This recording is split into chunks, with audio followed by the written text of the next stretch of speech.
সকলোকে মোৰ ব্লগটোলৈ উষ্ণ আদৰণি জনাইছোঁ। আজি ৰাজস্থানত আমাৰ পঞ্চমটো দিন আৰু আজি আমি যাবলৈ ওলাইছোঁ শান্তিবনৰ পৰা উদয়পুৰলৈ বুলি। ইয়াৰ পৰা প্ৰায় 140 কিলোমিটাৰ দূৰ উদয়পুৰ।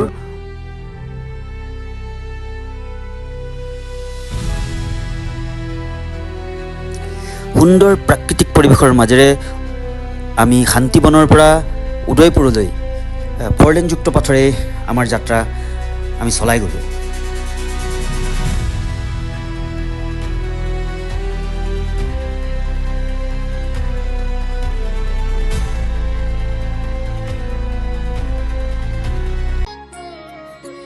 আৰু প্ৰায় দিনৰ 10:30 বজাত চাহ বিৰতিৰ কাৰণে এই মনোৰম স্থানতে আমি কিছু পৰ ৰৈ দিলোঁ। কাষত থকা হোটেল, বলকচোন হোটেললৈ যাওঁ।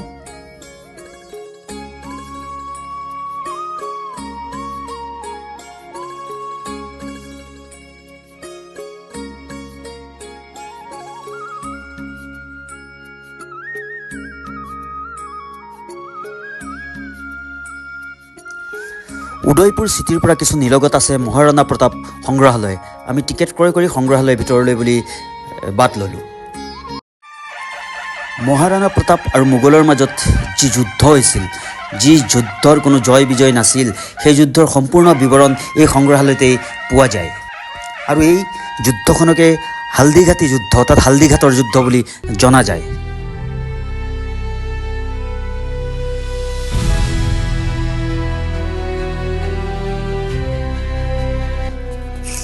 ৰাজস্থানেই নহয়, সমগ্ৰ ভাৰতবৰ্ষৰ এই ঐতিহাসিক ক্ষেত্ৰখন আমি সকলোৱে অতি আনন্দ মনেৰে সকলো তন্নতন্নকৈ বুজ লৈ আমি ঘূৰিলোঁ।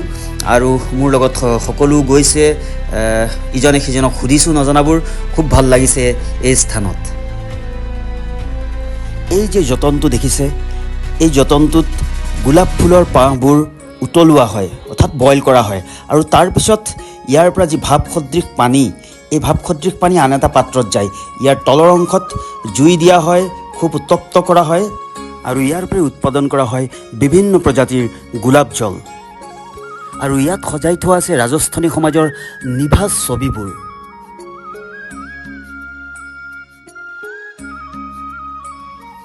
এতিয়াও আৰু মূল উদয়পুৰলৈ প্ৰায় 30 কিলোমিটাৰ বাকী আছে। আমাৰ যাত্ৰা উদয়পুৰলৈ বুলি পুনৰ আগবঢ়ালোঁ।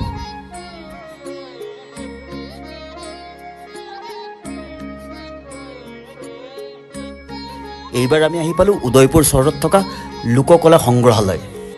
90 টকাৰ একোটাকৈ টিকেট ক্ৰয় কৰি আমি সংগ্ৰহালয়ৰ ভিতৰলৈ সোমাই গ'লোঁ। তাত সজাই থোৱা আছে ৰাজস্থানী কৃষ্টি সংস্কৃতিৰ যি অপূৰ্ব সৃষ্টি।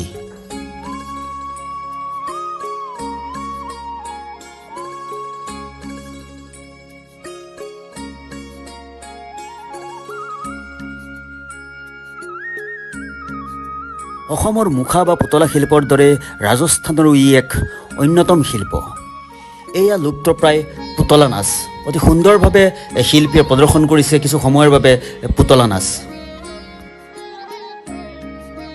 তাৰপিছত সময় হ'ল দুপৰীয়াৰ আহাৰ গ্ৰহণলৈ। উদয়পুৰ চহৰৰ মাজত থকা 56 ভোগ নামৰ দোকানখনলৈ গ'লোঁ আৰু আমি সকলোৱে নিৰামিষ আহাৰ গ্ৰহণ কৰিলোঁ। আহাৰ গ্ৰহণ কৰি আমি আহিলোঁ উদয়পুৰ হ্ৰদলৈ বুলি।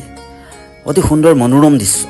এই হ্ৰদতে আছে অত্যাধুনিক প্ৰযুক্তিৰে নিৰ্মিত কিছুমান নৌকা, যি আপুনি ভাড়া লৈ বুলি ব্যৱহাৰ কৰিব পাৰিব।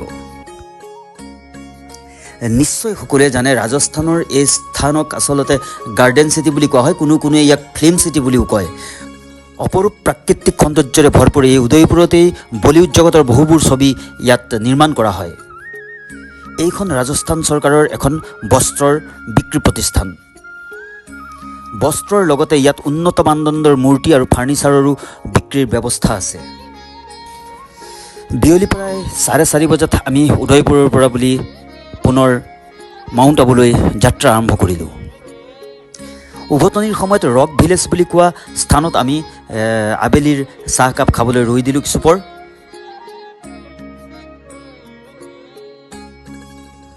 সকলোকে পুনৰ লগ পোৱাৰ প্ৰতিশ্ৰুতিৰে আজিৰ ভিডিঅ'টো ইমানতে সামৰিছোঁ।